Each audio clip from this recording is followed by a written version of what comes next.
While we had a break, we had the opportunity to enjoy the presence of a cyber security analyst and engineer in the person of Edobo Uyosa Michael. Thanks for coming. Thank you very much. Thank you for having me. All right, big thanks again to Julius Iyasele for sustaining the tempo. The beat goes on. Now, before the break, we had Dr. Samson Isibo that said no hope for Nigeria from whatever the realities that are showing at present. Do you feel same? Well, I don't share in that thought. Oh. But I believe that we have a lot of work to do, honestly. Because if you look at Nigeria, Nigeria have experienced over 70% decrease in progression in terms of development. Over the years, up to our currency, there was a time in Nigeria that even Naira was even higher than dollar. So up to now, you can see the exchange rate is about 700. So we have experienced over 700% of decrease, regression. So it is really a long way to go. And part of the way to do this, we have to bring in leaders who we can hold accountable into play. And how do we bring these leaders is very important. And if you look at, that's why I tell most of my friends, I said, we are not ready for governance yet. We are not ready for true leadership, because I looked at all the political parties currently now who are bringing up their presidential candidates. If you look at the APC, the PDP, Labour Party. Labour Party seems to be the only party that is a bit getting it right. If you look at your mind, yes, so my own mind, and I can also, and I can tell you, yes, and I can tell you with various statistics. Look at the APC. Now we are not talking about. We should be talking about. Now you are looking at good leadership when the process is already faulty. Look at the APC primaries. People who are competent, health-wise, intelligence, they have it both in CV and even in business and work. Like they are not picking these persons. They are using transactional politics to pick the leaders. And after picking poor leaders, then tomorrow you say we don't have good governance. How will it happen? Look at the PDP also. This is the reason why the Labour presidential candidate left the PDP, because he cannot even participate in such, he doesn't have such money to participate in such transactional politics. And even if he has that money, after spending the money, how do you expect him to do something for Nigerians? After spending all his money on the presidential primaries. So this is a problem. So the process which we will bring in these leaders, people that comes to represent us, is very important. Okay, and are you by this saying that the process is already faulty? The process is already faulty. That's the reason why we only have one person currently on ground who can salvage, in fact, if you look at the Labour presidential candidate, it's like a hope. Even outside Nigeria, we talk about him every day. This is the man that gives Nigeria, every Nigeria. Well, this is not yet campaign, and I won't allow you to campaign. No, we will not go there. But basically, no, we are not campaigning. What I want you to say, but basically, okay, I'm coming. Just how do we get it right? Because you may mention the fact that the electoral process is faulty. But look at the electoral process, as we see, the INEC, as we see, has given sway and emergence to the candidate in the Labour Party that you are saying that is still okay. So don't you think, going by what you said, you may be wrong by saying that the electoral process is faulty at present? Now let me tell you, I said there is primaries. Now from the primaries, that is when you start looking at each of the presidential, we'll call it contestants. We all witnessed what happened in the convention in the PDP. We saw what happened there. We looked at the APC. But each of these persons, what are the parameters are you using to pick in your presidential candidates? This is what we're talking about. If you look at talking about internal democracy in political parties. Yes, it's very important now, because if you cannot, if you have to first of all get a transparent internal democracy in the party before you can talk about in general. We're talking about somebody who's talking about unifying parties. You are unified. You want to unify Nigeria, and in your parties there are a lot of crises rocking your parties. Okay, but do you agree? Do you agree that after churning out those political candidates, because what you're talking about, we've long past that stage. Now we're at the point where the electorate will have to come out, and participate. But before that, there must be a campaign. And that's a way where, political parties and their candidates sell their manifestos to the electorate. Now, don't you think we should be talking about how the electorate should be positioned in order not to make a mistake come 2023? Are we not there yet to talk about this? Yes, in fact, this is where we are right now. Okay. And for me, I tell my friends, people, everywhere I go, I tell them that if we get it wrong in 2023, it's almost like forever. So we have to look at these respective presidential candidates. Look at them, look at who of these persons. Because, it was just like a comedy. Someday I was watching on this. They asked the young boy, "What do you want to be?" He said, "I want to become a politician." Being a politician is not a career. It's not a career. So it is something probably you do side by side, or probably later on. Now, most of these presidential candidates, if you look at them, politics has been all their life. You cannot really tell what they have really achieved in their various endeavors personally. So you must be able to have succeeded in your own personal career before you can talk about politics. So if you look at all these presidential candidates, I tell Nigerians, look at what happened in the PDP. Look at what happened in the APC. Look at somebody who's coming out without, you can tell very well that this person, because I heard one of the presidential candidates, because of, I don't want to mention his name, he said, before you be able to tackle corruption, you and your family must be out of corruption first. Because if you are part of the process of corruption, you cannot do anything. So we are having a man now who's out of it, which we can actually give our support. We know that if he gets there, he'll be able to provide. But don't restrict Nigerians or restrict yourself to just 3 political parties. We have far more than that. What about the other political parties? Are you saying that there is no hope for them? See, those ones are just there just to feed the gap. What happened to the SDP, NNPP? See, we you and I know very well that it's not even a question of labor. It's not even a question of people. It's a question of the personalities there. Labour got grounded because of the person there. SDP, we are no. If you ask a lot of people, they don't even know the president candidate name of the president candidate of SDP. Like our problem, he doesn't even know. So talking about the YPP, they don't know.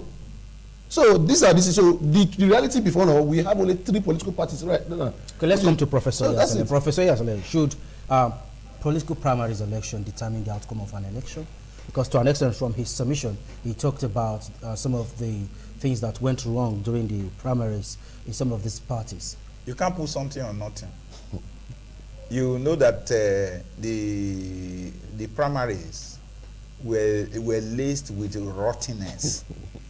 You cannot, where in this time and age where we are talking about corruption and all that. We talked about money politics earlier here. And then a place where people procured, the presidential flag bearer with money. Then what do you expect? Somebody who has invested billions of naira, don't you think you need to recoup when it comes to power? So that is the foundation. But Philip was trying to legitimize our political process. Let me give a position that is faulty there. One, people have been asking for independent candidacy. Nobody, this government, people have refused because you have individuals who will not have, that they may not be able to go through, the very narrow road that leads to heaven. In many of those political parties, because you need to kowtow to all the godfathers before you can be thrown up. So that is why people have been asking for this independent candidate. That's number one. Number two is that you, as a country, also need not to give the complexion of money to your political process. The amount with which people procure, become a flag bearer, it's also very, very expensive. So say before you can take collect form, I don't know whether that is. Yes, how can you? So you need to remove all of these hindrances or lacuna so that you can have men of goodwill. But do you understand that? Do you understand, because you said it earlier, that for politics to thrive, yes, it demands money. You know what is involved? If you look at the collection of these amounts from political parties, yes, is it not to fund the party? Are you saying that that's just too much to ask? Fund which party? Why should you fund which party? What I'm saying, shouldn't parties do I need to pay money to government to ask to become a candidate to serve? Do you understand? That is what I'm talking about. You're not talking about the nomination forms. I'm talking about nomination forms. From the process. That is what I'm talking about. You're not paying to the government. Who do you pay to the political parties, isn't it? Yes, that the political party itself. Yes. And other. There are the money you need to pay to government to show intention that you want to contest. I'm saying that all of this, you need to zero up all of this. Otherwise, you won't be able to, good people can't come up. Well, mind you are saying that the amounts mentioned are humongous. Yes, so it should be reduced for everyone to be tagged along. Yes. Can you say somebody should come and pay 100 million naira? And then your eyes are wide open that somebody, a minister of government, is able to muster 100 million and you are watching. And they call it a booking fee. And the next thing you are supposed to do is that EFCC, if it's actually EFCC, should go after such people to now ask, how did you generate this money? I growing up in this country. If you had an ordinary new 504 then, you need to be able to explain how you got the money on Nigerian roads how you got the money to buy an ordinary 504. Okay. And how much was 504? It was about 5,000 naira then. That was how much 504 sold for. So that is. Let's come to him now. It's really like just like our Prof is talking about. Our politics in Nigeria, the money involved in Nigerian politics is too much. This is the reason why, first of all, we have to first of all make sure that, because if you look at, you find out that our politics is too attractive. People see political positions as an avenue for wealth creation. And it's not supposed to be like that. Okay. Rather than service. But people have seen it like the moment you are given an elected position is an avenue for you, your family, extended family to become wealthy. And this is the problem. Look at the APC and the PDP. Look at their just Senate House of Rep. Millions of naira, 20 million, 50 million. Somebody who has worked in service, active service for 30 years, can he be able to raise that money? Okay, you are a cybersecurity analyst. Yes. And we see crime, going humongous in different dimensions. Yeah. And how do we nip this in the bud? Because a lot of politicians that are into this, as in into the game of politics, may be involved in others, in other crimes that we may not know. Yeah. How does a country, checkmate on these politicians before they emerge as candidates, and of course before they emerge as winners in elections to unfortunately govern the process of the common patrimony of Nigerians?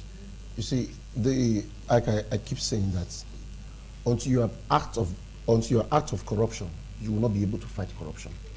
First of all, if you look when the current president came into power, almost the first 4 years of this, he was talking about getting people who were involved in corruption, who have stolen our money for over the years. At the end of the day, can you give me up to 3-4 persons who are currently in the prison and who are currently serving sentences because of corruption? No.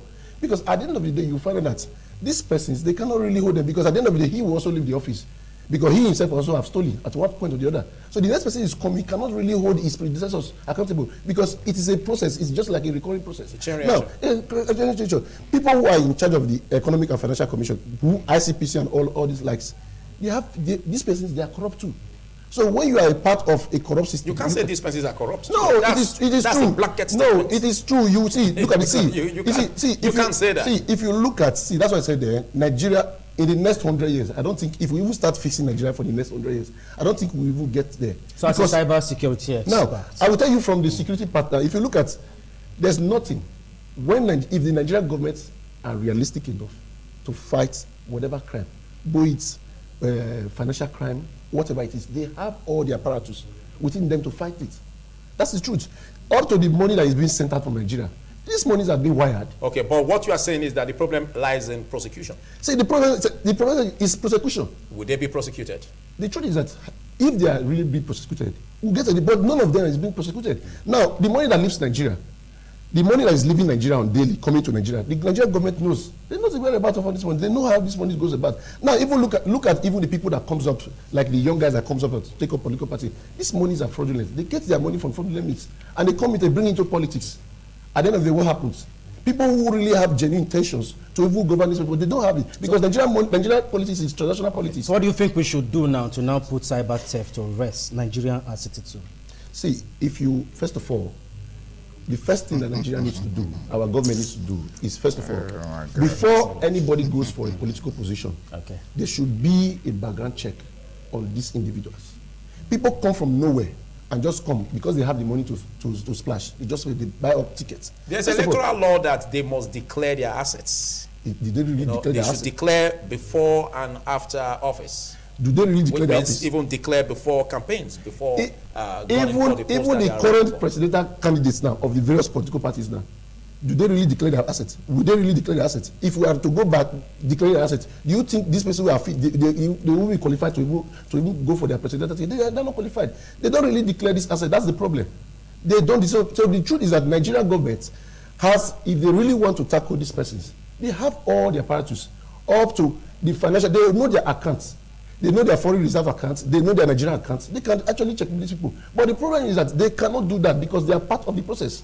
So well, if you can't say they are part of the process. No, they're part of the process. Let's get your viewpoint. Yes. You are the immediate past chairman. I need to finish this matter. I know you react to that. Yes, that this country is a country of paradox, a country of not what I do, but what I say. Do you understand? And then that is why we are where we are. A country where you have a session being governed by a particular law. The Sharia law says, if you steal, they cut off your hand, isn't it? Yeah. In China, you know you don't need to steal because you know you will face death penalty and all that. So if we have the willpower to activate our laws, if these laws are activated, in the north, for instance, if you steal, since we have Sharia law there, you cut off the person's hand. And then when you see the person carrying an amputated hand, you know that that man is a thief and all that. How many persons have they activated it, or they brought Sharia law just to hunt or to taunt other religious groups? Is that the reason? Or you brought it to really control the society? Because laws are supposed to control the society. Okay, we are in the process of making Nigeria work because we've had 6 decades from 1960 to date. And, we can make it work. Some will say, well, we cannot really exemplify Nigeria as an individual. Otherwise, some will say, well, an individual who is 60 years old by now is so old enough to have some wisdom and sense. But looking at a nation's age, you know, we could also say that Nigeria is in a foundation process. Do you agree? And if you agree to that, what do you say concerning the present ASU strike? Do you see that as also another setback with government? A setback with looking at the ASU strike at present. Setback by the government. It's set back by the government, not with the government. The government is setting Nigerians back by allowing the strike or strikes to fester and allowing the strike by the university eggheads to continue. Because what can you make of that since 2009? And then you have sent members, committees of government, go represent us and do a discussion and come with solution. And the various committees have done that. So several agreements are on the table of government. Documents are there, everything. And then you will wake up, somebody will wake up and bring one piece of paper to another committee to now reel off an idea. In fact, why are we larger than life in this country? Why are individuals now playing God? What is the meaning of this? Okay, knowing full well that the case is in court and we understand the order of the National Industrial Court and that your union has filed a lawsuit for an appeal and stay of execution. I'm talking here as an individual, not as... and stay of execution. What do you make of that? Can we say that the Court of Appeal has given a stay of execution on that? I guess that must have precipitated the wobbling and fumbling nature of federal government. Because by that same yesterday, we read two different documents. One, first of all, in the morning had directed that the vice chancellors, the pro-chancellors should go and open the universities and all that. But some of us are waiting for you to come and carry me in my house and go and put in the class to go and teach or something like that, because I own my life. You understand? And my parents sent me to school. The government did not contribute to my education and all that. I've been in this country. I will tell anybody. So you come and carry me. The only thing I said, I withdraw myself. If you like, you now give me a letter of termination so that I go and face other things and all that. Or close down the universities so that lecturers will go and look for something else to do. That's what we are saying. If they can, let them do that. That is what we are saying. Otherwise, you have everything. You have all the laws. An MD of government is asking, pay me 10 million naira a month for me to work. Then others are saying 300,000 naira is no more enough in a month. It's not good. Over the years, you can't put a man to earn one salary since 2019 now, and you think that is tenable and all that. And then you finish teaching a student here, graduate from here. Let's look at what should be done in order not to put educational sector on a wrong pedestal or on a reverse mode. Yes. What do you advise government to do, looking at Are you sure? age in history? Excuse me, sir. You don't have a government with an ear. Do you understand? So if you say what government should do, many persons have spoken. People have talked and all that. I think now is what you can do to an inanimate object is what we now need to do to our government. Don't you think your ASU should shift ground a little, because some parents are of the opinion that course, these children have been at home? Wait now. Of course, there are eyes on the union, just as there are eyes on the federal government. So that we can just have a common compromise. ground. Because if you ask me, some will say that the amount that professors are demanding, or the union is demanding, may be far too much for the government to look at in this case. Excuse me, do sir. you agree? Or are you saying that there should be a compromise where a little shift by the government and a little shift during the negotiation before you go to classrooms? During the negotiation, all of that were all taken into consideration. People were invited from Federal Character Wages Commission, the Ministry of Education, and all that. They were all present when agreement was being put in place, and everybody agreed. All of them. ASU shifted ground on several issues. Okay. You understand? For instance, look at consolidation. Do you know that ordinary journal allowance and all that are going to be paid, for instance, is taxed? And ASU said, no, please, you can't consolidate our salary, you can't tax everything. Okay. And government refused that they must tax everything. Okay. ASU say, okay, if that it will be okay by you. If you are insisting that, then we shift all this ground. Okay, your final words in a minute. What I'm saying, what is the amount of money that they say lecturers are asking for?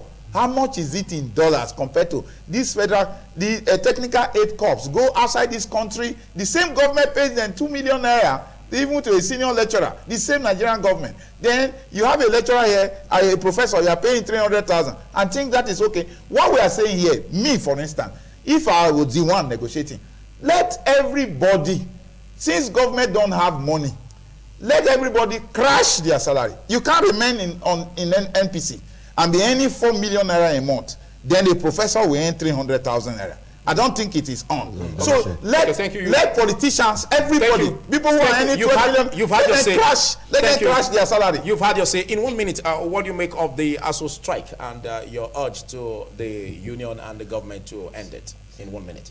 The truth is, like our Dr. Ho said, ASU are being marginalized. The truth is that this body, they are doing enormous work for Nigerians. And we don't tend to see that. If you look at, it's only in places like Nigeria, that's why you see education so cheap. If you look way back at 1973, 19something, you see white foreign lecturers coming to Nigeria to teach, because then it was attractive. But these days, somebody can be on a salary since 2010, since 2020, when there's a rise in inflation. This is not really fair on their part, to be very honest. Outside Nigeria, we pay so much. If you ask him, he's a lecturer at the University of Benin. I don't think to even finish a master's degree program in University of Benin is even up to 1 million. You will not pay up to 1 million. But to get a master's degree, I paid over level 12 million. So the point I'm saying is that Nigerian government has to be realistic. Their demands are not outside the world. These are realistic demands. So government should meet up with their demands so that they can be able to impart our children, teach them very well. Because the truth is that at the end of the day, it's not about giving services. The people who are giving the service, you have to be motivated. Okay, thank you so much. Thank you so much, Michael Uyosa Edobo. Big thanks to you, Professor Julius Iyasele, for taking our time to be part of this discussion. This is where we'll call it a wrap on the discussion. Next is insurance segment. To stay.